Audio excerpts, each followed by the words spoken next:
There was a cool problem that we had in class, and I want to go over this in as much detail as possible. I want to destroy this problem and such that no one would ever want to think about it again.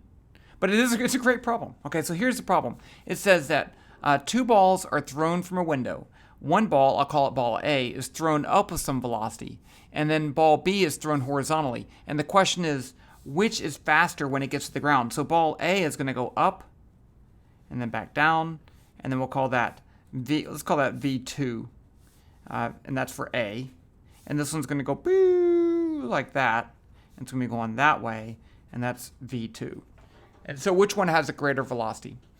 It's a great question because you can think about this in so many different ways. It seems to, I think you can make arguments for either one going faster or the same speed.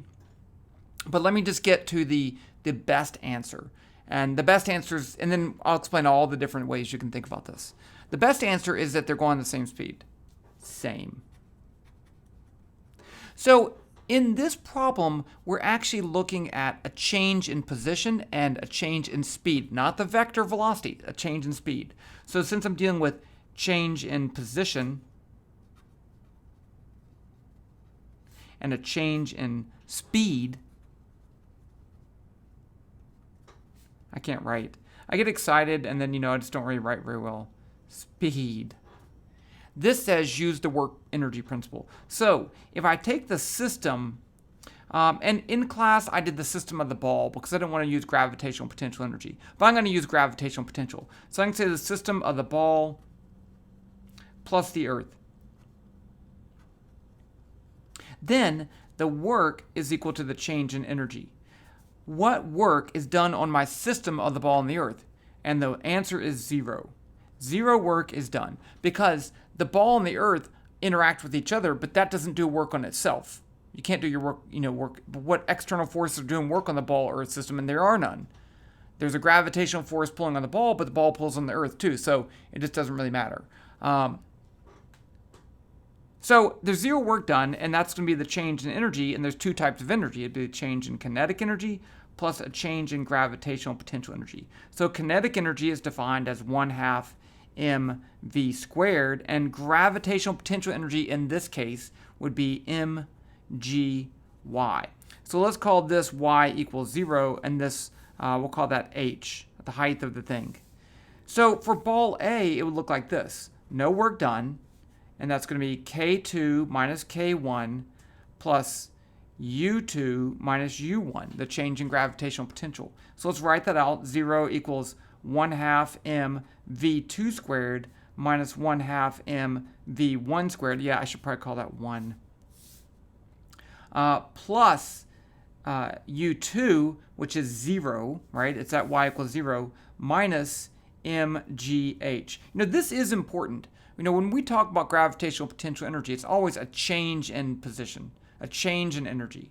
Okay, so that's this kind of y equals 0 is an arbitrary choice.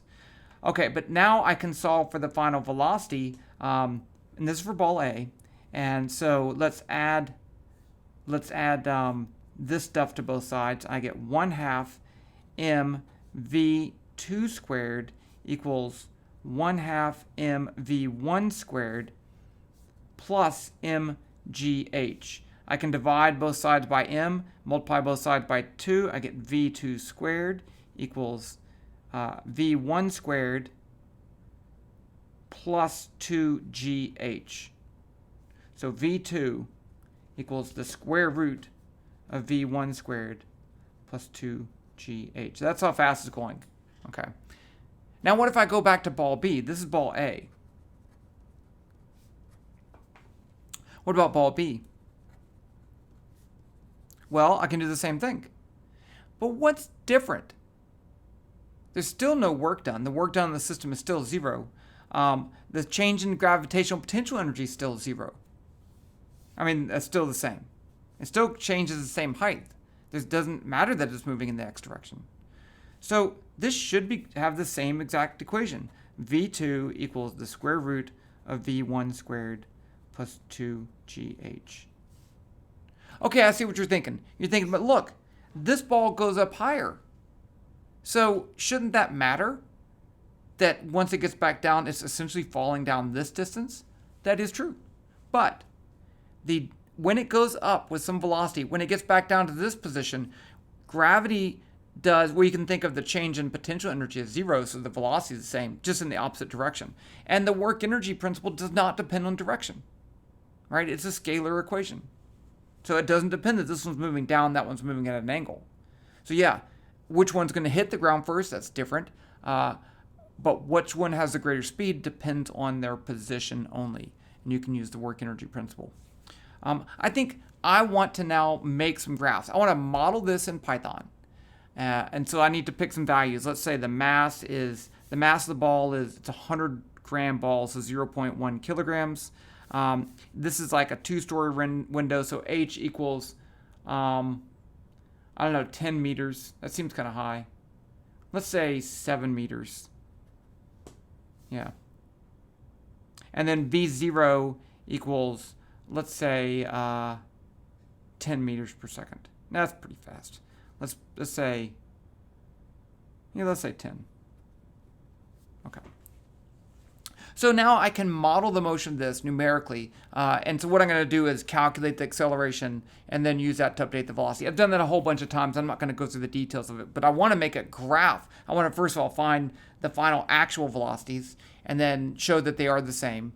And then I want to make a graph of velocity as a function of position. That's really what I want to do. I think that'll be fun. Okay, so let's switch over here to, you could actually, I guess I should do this first. Let's actually solve for the velocities of both of these with kinematic equations, and then I'll do it numerically. Okay, so here's ball A. And I'm going to call that V1. And it's going to go up and then back down. And I want to find V2. So while it's in the air, the gravitational force is the only force acting on it, mg.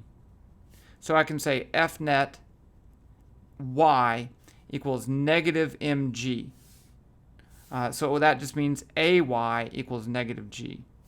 Now I can use my kinematic equations. I can say, I want to find the final velocity. So let's say v2 equals v1 minus g delta t. Okay, well, that's great and all, but I don't know delta t. If I did, I could find the final velocity.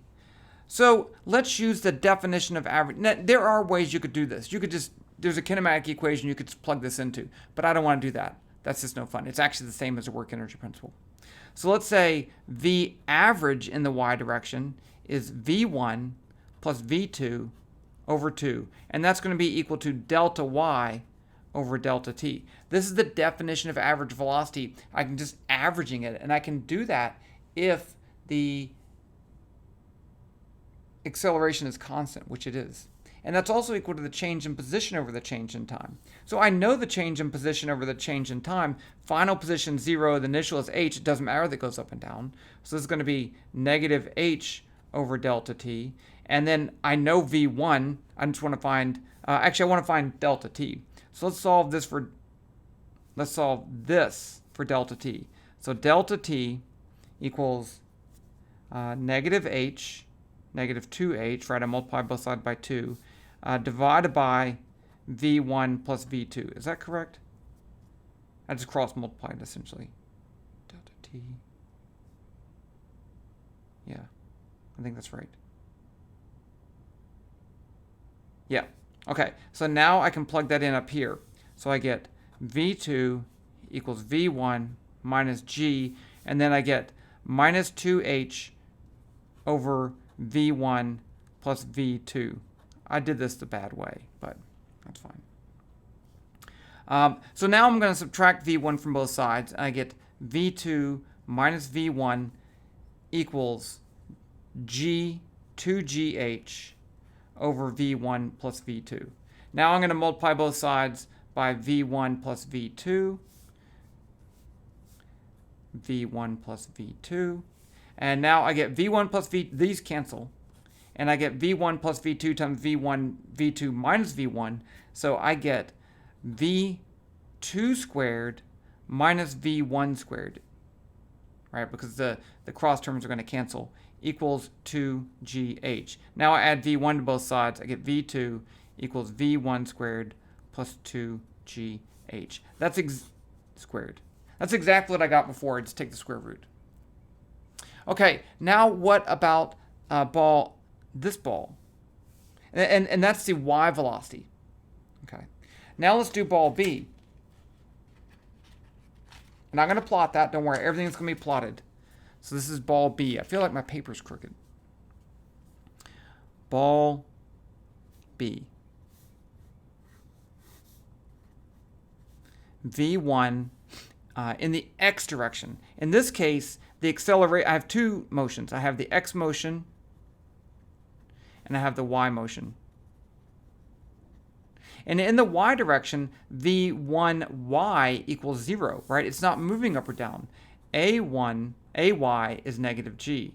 Here I have v1x is just v1, whatever that value is, and ax equals 0. So I can find the x velocity, v2x equals v1x plus a delta t, ax delta t, but the x acceleration is 0, so v2x equals v1x. So whatever that velocity is, that's the x velocity. But now what about the y velocity? Now on the y velocity, we have v2y is we don't know. But now we're back in the exact same situation that we were before, except that my initial velocity is 0. Okay, so I'm not going to rederive the whole thing. I can use that exact same equation. v2y squared equals v1y squared plus 2g delta y, which is h. Well, is negative. So now that's 0. So v2y squared equals 2gh. So v2y is the square root of 2gh. So now I have my y velocity and my x velocity, which that's just v1. Now, what's the magnitude of the velocity? What's v1 magnitude? Because I have the x and the y velocities. That's just going to be the square root of v1 or vx squared plus vy squared. Okay, so that's going to be the square root of this squared, which is just v1 squared, and that squared, which is 2gh. Oh my goodness, look at that. It's the same darn thing. Okay, now we can switch to Python and we can do our model. I'm excited. Going to have some fun here. Okay, so here we are. There's me. So I'm going to make a visual model because that's what I want. I'm going to go fast because I can and I'm excited. So let's start off with some basics. G equals vector 0, negative 9.80. V1 is the initial velocity, and that's going to be equal to, I said that was what, 10? 10. H equals 7. M equals 0.1. So I just put down what I've already said. Is that a little bit better, bigger? Okay, now let's make the two balls. I'm going to actually start them in the exact same spot. And I'm actually going to make the ground first. So ground equals a box. The position, let's just put it at the origin. So vector 0, 0, 0. Size, I'm not really sure how big to make this thing. So let's just make this size equals vector. The x-axis is going to be, let's say, 5 meters. The y will be 0.5, and then this will be 2 in the z direction. And I guess I can make it green. Color equals color.green. Okay, let's save this. 2 balls kinetic energy. I don't know why I called it that. Okay, and then I'm going to run this. And there's my, that's kind of thick. Let's make that a little bit thinner. 0.2. It doesn't matter. Okay, now I'm going to make my ball A. Ball A is a sphere. The position is going to be equal to, I'll put it at the vector 0h0. I will give it a radius of, let's see, so h is 7 meters. Let's try a radius of a half a meter. So it'll be a meter, a big ball, but that's actually really big. Let's make it 0.2. And let's make this one yellow, and I'll make the other one cyan. Color.yellow, and then make trail equals true. Let's just see what that looks like. Okay, so you see the problem there. I need to make my ground bigger. Let's make the ground, let's say 15. Let's just see what that looks like. Okay, and if we run out of space, we can move it. I guess I should probably move that back over to the negative. Let's put this at negative. Let's put -6, and I'm going to shoot it to the right. Okay. Now let's make the other ball. Ball B equals sphere. Position equals ball A dot POS. Let's put them at the same. Radius equals 0.02 or 2. Color. I like cyan. Normally I would do red and yellow, but cyan seems to show up better. Make trail equals true. And this one will just look weird because the two dots are right on top of each other. Okay, now I'm going to take some shortcuts here. Ball A dot V. The velocity of ball A is going to be straight up. So it's going to be the vector 0, V1, 0.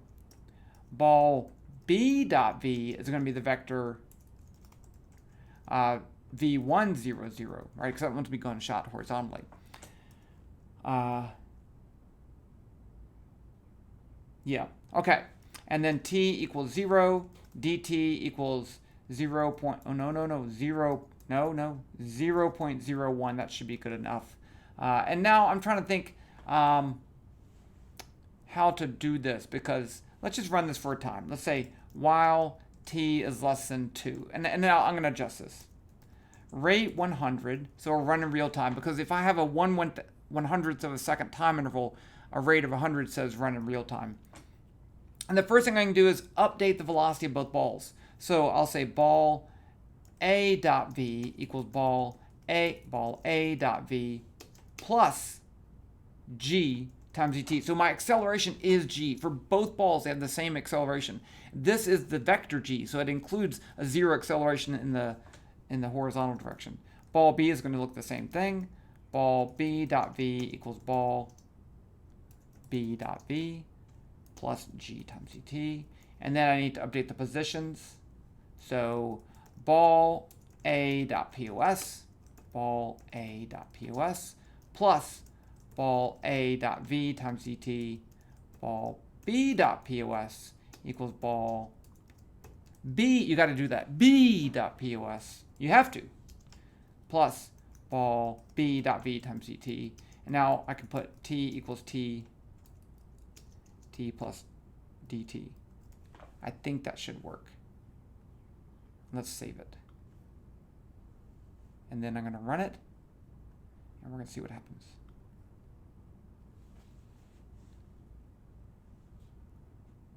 Excellent. Okay.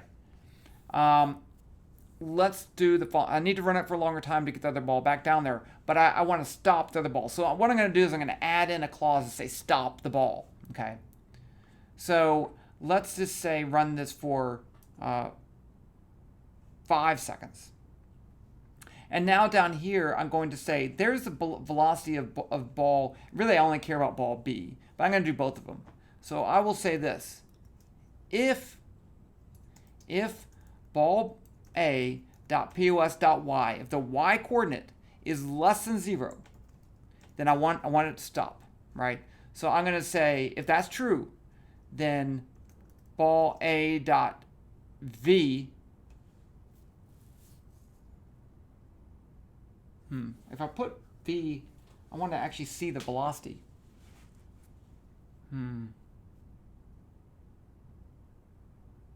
Because if I put the ball V equals 0, and then when I print it out at the end, I won't get the velocity. I can just print it. I can do 2 loops. I'll shoot one ball and then the other. That's what I'm going to do. Okay, so let's do this. Break these into 2 loops. I'm going to shoot one ball and then the other, one after the other.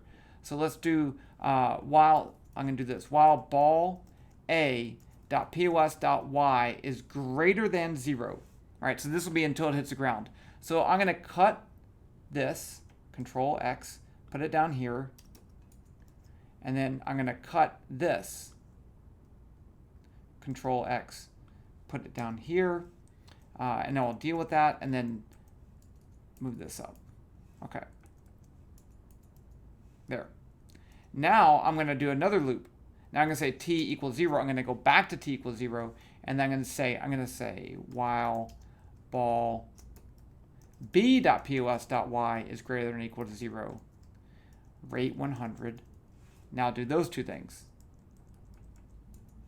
And then t equals t plus dt. Okay, now let's run that. I think that should work. Okay, so now it first launched ball A, it's going up, and then it's coming back down. And then I launch the other one. Okay, that works good.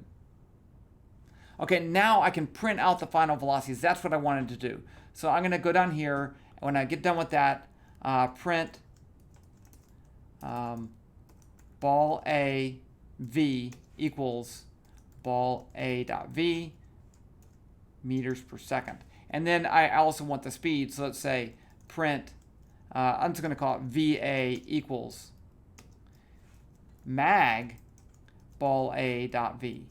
Ball A dot v. That will print out the magnitude of the velocity, meters per second. And then I'm going to do the same thing for B. So let's copy that, go down here, and paste it. And then just change that to ball B, ball B, B, B. Okay.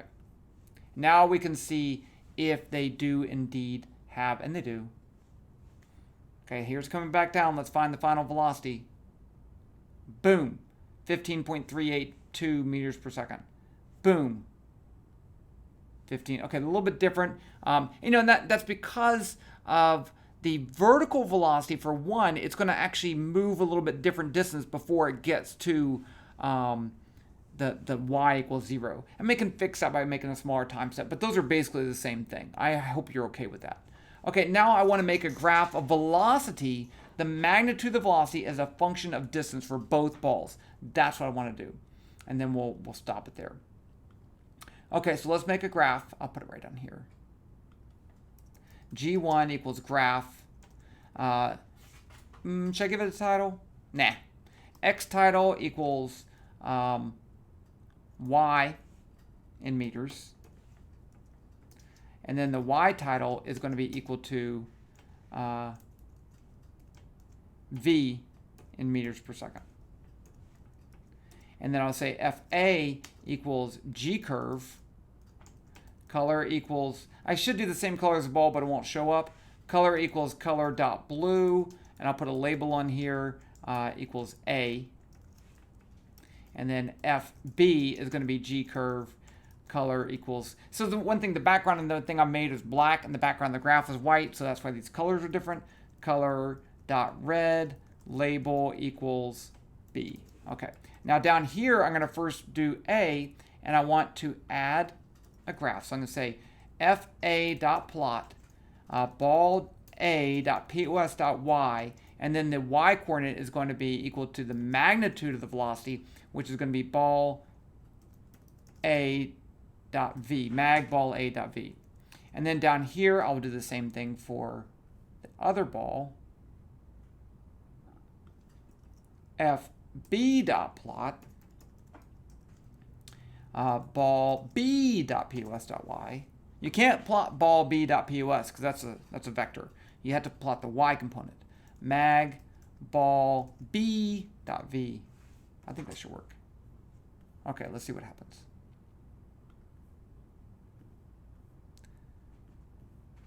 Okay, so notice that it came back down. That was really cool. I really love that. I want to, and the other one, I'm going to turn on the markers. I can't remember how to do that. That's perfect. That is so perfect. I'm so happy with this graph. Okay, but I want one more thing that I want on here. I think it's called marker equals true. Is that true? Dot equals true. Let's try that. Is that what it's called? Yeah, there you go. Okay, then I gotta put another one too. Okay, dot equals true. Okay, now we're ready. Run it. And notice that it goes up and then comes back down. And then, so this is where the other one started. It went all the way up here and then back down. But the speed as a function of position is the same for both of them. That's exactly what I was pointing out. Now, this is a position versus velocity graph. So remember, it started right here and it went to a higher position than a lower position. That's a pretty good graph. I'm pretty excited. And I'm done with this video. And I will link the code down below just in case you want it. And if you don't want it, then don't worry. But this was a fun problem.